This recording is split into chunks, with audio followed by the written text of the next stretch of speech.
নমস্কার, আমি পায়েল দাস। আজকে আমি একটা ভিডিও করতে বসলাম কোনো রকম প্ল্যান ছাড়া। এটা কোনো স্ক্রিপ্টেড ভিডিও না, এটা কোনো ভেবেচিন্তে করার ভিডিও না, সম্পূর্ণ মন থেকে আসা কিছু কথা শেয়ার করব।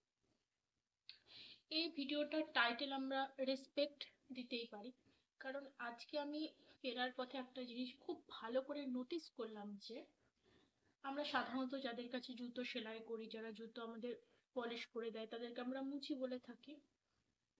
আমাদের কি দায়িত্ব যে তাদের কাছে গিয়ে জুতোটা অন্তত খুলে দেওয়া। তারা জুতো পলিশ করছে মানে এই নয় যে তারা একদম নিম্ন শ্রেণীর লোক, তারা কিছুই নয়। তাদের একটা বিশাল বড় একটা অবদান আছে এই সোসাইটিতে, তবেই না আমরা তাদের কাছে যাচ্ছি।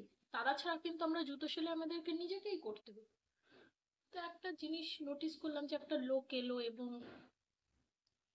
পা শুদ্ধ জুতোটা দিয়ে বললো যে করে দে জুতো সেলাই, মানে জুতোটা পলিশ করবে, সরি, জুতোটা পলিশ করে।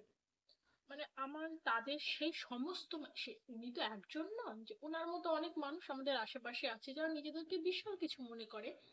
হয়তো সে কোনো ভালো জব করতে পারে, জব করা মানে এই নয় জব তার ক্যারেক্টার সার্টিফিকেট বা তার পার্সোনালিটি সার্টিফিকেট দেয় না।